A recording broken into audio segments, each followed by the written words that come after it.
तीर्थंकर अरहंत प्रभु वीतराग भगवान, स्वीकारो मेरी वंदना, भवतारक जलयान। परमेष्टि की वंदना, शमन करे भवताप, स्मरण मनन से चेतना, जागे अपने आप। श्रद्धालु, जिज्ञासु श्रोताओं, समता षोडशी की 12वीं गाथा की चर्चा चल रही है और उसी गाथा के अंतर्गत हम ये बात कर रहे थे कि पाप का उदय होता है तो क्यों होता है। तो हमने देखा कि पाप का बंध होता है, इसलिए पाप का उदय होता है। तो फिर सवाल पैदा हुआ कि पाप का बंध किस कारण से होता है। तो हमने बात करी थी कि सबसे बड़ा कारण पाप बंधने का वो है मिथ्यात्व, और मिथ्यात्व के संदर्भ में कुछ चर्चा करी। अब कैसे पता चले कि सचमुच हमारे भीतर में मिथ्यात्व है या हम मिथ्यात्व का पोषण कर रहे हैं, उसका लक्षण क्या है, कैसे देखा जाए। क्योंकि बिना लक्षण के किसी भी चीज को समझ पाना मुश्किल होता है। तो आखिर मिथ्यात्व का लक्षण क्या है। पहली बात तो ये कि मिथ्यात्व कहो, मिथ्या ज्ञान कहो, मिथ्या दर्शन कह दो, मिथ्या दृष्टि कह दो, ये जो भी शब्द हैं, ये सारे के सारे शब्द मिथ्यात्व के ही पर्यायवाची शब्द समझने चाहिए। ये उसी के पर्यायवाची शब्द हैं। और मिथ्यात्व के संदर्भ में हमारे पुराने जैन आचार्यों ने बहुत विस्तार से बातें बताई। और आचार्य हेमचंद्र जी, जो कि बहुत ही विद्वान आचार्य हुए, उन्होंने कहा था कि पहले ये देखो कि जो वीतराग देवाधिदेव नहीं है, उनमें हमारी देव बुद्धि होना, यानी उनको देव मानना। जैन दर्शन की दृष्टि से, सम्यक दर्शन की दृष्टि से सुदेव ही सुदेव है। सुदेव का मतलब वीतराग देवाधिदेव अरिहंत परमात्मा ही देव है। इसके अलावा किसी को भी देव नहीं मानना। लेकिन अगर हम देवाधिदेव को तो देव कहने को कह देते हैं, लेकिन जो कुदेव है या अदेव है, जिनमें जरा सी भी वीतरागता नहीं है, जो राग और द्वेष से भरे हुए हैं, उनमें देव बुद्धि स्थापित कर देना, उनको देव मान लेना। और जो कुगुरु है, मतलब जिनके अंदर निर्ग्रंथता नहीं है, जिन्होंने कषायों की ग्रंथियों को नाश नहीं किया या नाश करने का पुरुषार्थ नहीं कर रहे हैं, ऐसे जो साधु हैं वे कुगुरु हैं। और उन कुगुरुओं को गुरु मान लेना। वे कुगुरु जिनका वेश तो साधु का है, लेकिन उनकी धारणा, उनकी मान्यता सारी की सारी जिन वाणी से विपरीत है। जिन्होंने वेश तो जैन साधु का ले रखा है, लेकिन धारणा और मान्यता जो है वो आडंबर में ही धर्म मानना, अधर्म में ही धर्म मानना, कषायों का निरंतर निरंतर पोषण करते रहना, बढ़ाते रहना, ऐसे जो कुगुरु हैं उनको गुरु मान लेना, ये बहुत बड़ा मिथ्यात्व है। और जो धर्म नहीं है, मतलब केवली भगवंतों के द्वारा बताया हुआ जो धर्म नहीं है, उस अधर्म को ही धर्म मान लेना, ये मिथ्यात्व का एक मोटा मोटी लक्षण है कि कुदेव, कुगुरु और कुधर्म को धर्म मान लेना। लेकिन और भी बहुत गहराई से इसके लक्षण शास्त्रों के अंदर बताए हैं और ये कहा है कि जहां पर अहिंसा, संयम, तप, ब्रह्मचर्य ये सारे तत्व ना हो, ऐसे अधर्म को भी धर्म मानना। जो जिन शासन के विरुद्ध प्ररूपणा करते हैं, जो धर्म का आचरण नहीं करते, ऐसे गुरु को गुरु मान लेना। जिनमें राग द्वेष की उपस्थिति है, जो कषायों से भरे हुए हैं, वेश चाहे जैसा ले लिया हो, नाम चाहे जितना हो गया हो, प्रवचन बहुत ही सुंदर दे रहे हो, जिनके आगे पीछे हजारों लोगों की भीड़ हो और बाहर के इस ताम झाम को देख करके ही जिनको गुरु मान लेना, ये बहुत बड़ा मिथ्यात्व है। और इसके साथ जहां तत्व है, 9 तत्व, 6 द्रव्य, कर्मवाद, क्रियावाद आदि जो भी है, मतलब मोक्ष मार्ग में जो परमात्मा ने बताया है, उनको ना मानते हुए दूसरे ही अतत्व को तत्व मान लेना, ये मिथ्यात्व का लक्षण है। अब और भी अगर गहराई से हम देखें तो हम पाएंगे कि मिथ्यात्व का आधार क्या है। जैसा कि हमने इच्छा की बात करी थी कि इच्छा का आधार, उसका अधिष्ठान, उसके रहने की जगह कौन सी है, तो हमने देखा था कि 5 ही इंद्रियां, मन और बुद्धि, ये इच्छा के अधिष्ठान है, ये इच्छा के आधार हैं। इसी तरह से मिथ्यात्व के भी कुछ आधार हैं और वे मुख्य रूप से 4 होते हैं। अब वे कौन से 4 हैं?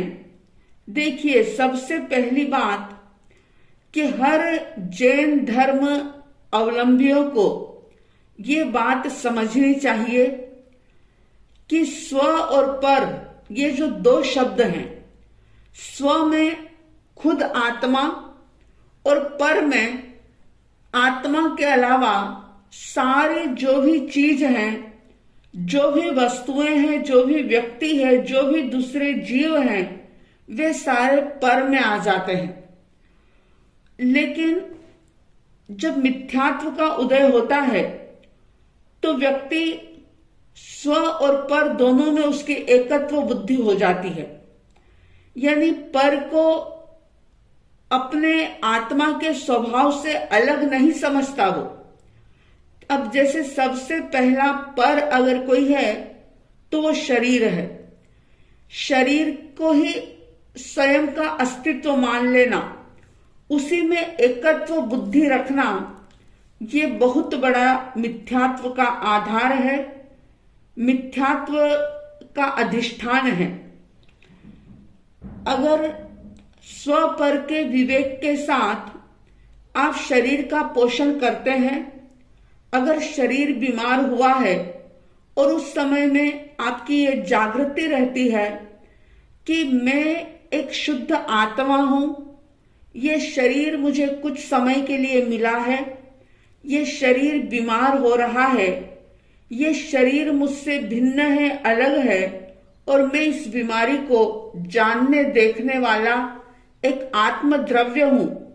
ऐसी जागृति के साथ, ऐसे भेद ज्ञान के साथ, ऐसे विवेक के साथ अगर आप इस शरीर का उपचार भी करते हैं तो भी आप सम्यक दृष्टि हैं। लेकिन मिथ्यात्व की बात चल रही है, तो मिथ्यात्व का आधार है कि स्व और पर को एक मान लेना, मतलब एकत्व बुद्धि कर लेना उसके अंदर। फिर न केवल शरीर, पद, परिवार, पैसा, प्रतिष्ठा, मकान, गाड़ी, जो भी चीजें हैं पर में, जो आत्मा से अलग है, वो सारी चीजों को अपना मानना, उसी में अपना अस्तित्व मानना। कई लोग पद से, प्रतिष्ठा से ही अपना अस्तित्व मानते हैं। बहुत सारे लोग इसलिए बहुत पैसा कमाना चाहते हैं कि पैसे से ही हमारी इज्जत होती है, पैसे से ही हम पैसे वालों के साथ खड़े रह सकते हैं। मतलब ये जो मान्यता है ये मिथ्यात्व है। सुनने में बात बहुत कड़वी लगती है, जल्दी गले नहीं उतरती, लेकिन ये परमात्मा की वाणी है।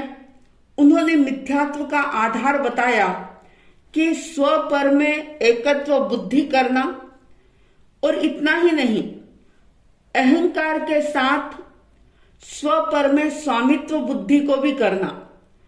सिर्फ शरीर और आत्मा को एक नहीं मानना। एक तो मानते हैं मिथ्यात्वी लोग कि आत्मा मतलब शरीर को ही आत्मा मान लेते हैं, और शरीर को अगर कुछ नुकसान होता है तो समझते हैं कि मेरा ही अपना नुकसान हो गया। शरीर छूटता है, वियोग होता है शरीर का, तो समझते हैं कि मैं ही मर गया, मैं ही मर जाऊंगा। लेकिन ज्ञानी कहते हैं कि तू तो एक आत्मा है, चैतन्य है, अनंत गुणों का घनपिंड है। तू कभी जन्मता नहीं, तू कभी मरता नहीं। जो जन्म लेता है, जो वृद्धि पाता है, जो छोटे से बड़ा होता है, और जो मरता है, वो तू नहीं है। वो तो पुद्गल के अपने खेल चल रहे हैं, पुद्गल के ड्रामे चल रहे हैं, और तूने दूसरों को यानी पर पुद्गलों को ही अपना मान लिया। ये बहुत बड़ा मिथ्यात्व है, उसमें एकत्व बुद्धि करना। दूसरा मिथ्यात्व का आधार है कि पर में ममत्व बुद्धि करना। ममत्व यानी ममता, मोह, आसक्ति, स्वामित्व की भावना, पजेशन, अधिकार की भावना, ये ममत्व बुद्धि। अगर हम बहुत स्पष्ट शब्दों में कहें तो अपने आप को ये जो भी संसार की सजीव निर्जीव चीजें हैं उनका मालिक मान लेना। मकान का मालिक मैं, सोने चांदी जो भी मेरे पास है उसका मालिक मैं, ये मानना। देखिए, व्यवहार की भाषा में तो यही बोला जाएगा। अगर आपको कोई पूछेगा कि आपका घर कौन सा है, तो आप जहां रह रहे हो, जो आपका घर है, वही एड्रेस आप बताओगे। बोलने में व्यवहार की ही भाषा चलती है, लेकिन मान्यता में आपके भीतर में ये होना चाहिए कि ये मेरा है ही नहीं, ये मेरा हो नहीं सकता। जब तक मेरे पने का अधिकार का भाव रहेगा, तब तक राग और द्वेष बढ़ते ही चले जाएंगे। बिल्कुल भी शांति का अनुभव नहीं हो पाएगा। अगर बहुत महंगी गाड़ी आपने खरीदी और असावधानीवश किसी ने उस गाड़ी को ठोक दिया, आपका कुछ नुकसान नहीं हुआ, आपको चोट नहीं आई, लेकिन गाड़ी कि खरोंच भी ममत्व है, अधिकार भाव है, तो आपको ऐसा महसूस होगा कि जैसे गाड़ी को नहीं बल्कि मुझे स्वयं को लग गई है, मेरे ही शरीर में चोट आ गई है, मेरे ही अंदर चोट हो गई है, मैं ही घायल हो गया हूं। इस प्रकार का भाव हर चीजों के प्रति होगा। अगर 500 रुपए का नोट जेब से गिर गया, मिथ्यात्व की अवस्था में व्यक्ति परेशान हो जाएगा, रात की नींद हराम हो जाएगी। वो सोचेगा कि मैंने इतनी मेहनत करके पैसा कमाया और 500 रुपए का मेरा नुकसान हो गया, क्योंकि ममत्व बुद्धि है उस पर पदार्थ के प्रति, उस पैसे के प्रति। अगर परिवार में किसी का वियोग हो गया तो भी व्यक्ति परेशान हो जाएगा, कई कई दिनों तक रोता रहेगा, क्योंकि ममत्व बुद्धि है उस पर द्रव्य के प्रति। तो दूसरा आधार है ममत्व बुद्धि होना पर द्रव्यों के अंदर। पहला आधार है स्व पर में एकत्व बुद्धि होना। दूसरा मिथ्यात्व का आधार है स्व और पर में ममत्व बुद्धि होना।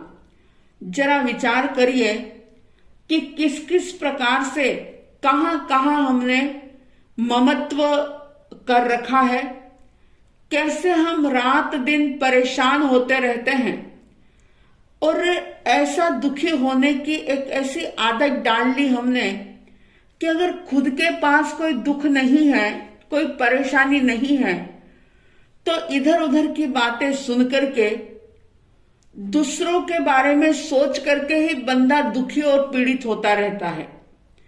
और ये सारी मिथ्यात्व की अवस्थाएं हैं। और जैसा कि मैंने बताया था कि मिथ्यात्व का परिणाम, मिथ्यात्व का फल जो है वो निगोद है। निगोद से ही हम आए हैं। और अगर इंसान बनकर के जिन शासन, जिन धर्म पाकर के, पांचों इंद्रियां स्वस्थ पाकर के, सोचने समझने की बुद्धि पाकर के, मन जैसी स्थिति पाकर के भी हम अगर अब भी नहीं जागे, अब भी नहीं संभले, तो ये बहुत बड़ी बात है कि फिर से हमें निगोद में जाने से कोई भी नहीं रोक सकता। अगर नरक निगोद की वेदना को नहीं भोगना है तो भेद ज्ञान करिए, विचार कीजिए कि मैं कितना मिथ्यात्व के गहरे दलदल में फंसा हुआ हूं, कितने अंधकार में हम जी रहे हैं। चारों तरफ मिथ्यात्व का अंधेरा छाया हुआ है। इस बात को अनुभव करते हुए उससे दूर हटने का प्रयास कीजिए, क्योंकि अगर बीमार को अपनी बीमारी का पता ही ना चले या कोई अपनी बीमारी को बीमारी समझे ही नहीं, तो व्यक्ति भला उपचार कैसे करवा सकता है या कोई भी उसका इलाज कैसे कर सकता है। पहले तो बीमारी को बीमारी समझना पड़ेगा, ये मानना पड़ेगा कि वास्तव में हम बीमार हैं, मिथ्यात्व के रोग से ग्रसित हैं। और पग पग पर देखें कि कितनी हमारी पर पदार्थों में एकत्व बुद्धि हो रही है, कितनी पर पदार्थों के प्रति ममत्व बुद्धि हो रही है, और इसे किस प्रकार से हटाना चाहिए। शास्त्रों में इसकी भी चर्चा की गई है। तो मिथ्यात्व के 4 आधारों में से हमने अभी 2 आधार की बात करी, एकत्व बुद्धि स्वपर में और पर में ममत्व बुद्धि। पर में एकत्व बुद्धि, पर में ममत्व बुद्धि, ये दोनों ही मिथ्यात्व के आधार हैं। और इसके अलावा 2 आधार और भी ज्ञानियों ने बताए हैं, जिसकी हम चर्चा करेंगे। आप ध्यान रखें कि ये सारी बात 12वीं गाथा के अंतर्गत चल रही है।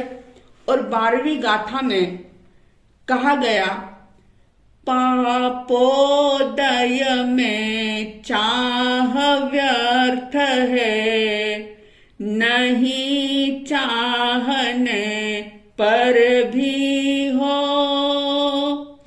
पुण्योदय में चाह व्यर्थ है, सहजपने मन वांछित हो। समता रस का पान करो, अनुभव रस का पान करो। शांत रहो, शांत रहो, सहज सदा ही शांत रहो। शांत रहो, शांत रहो, सहज सदा ही शांत रहो। एकत्व बुद्धि और ममत्व बुद्धि को समझ करके मिथ्यात्व के दलदल से निकलने का पुरुषार्थ करें।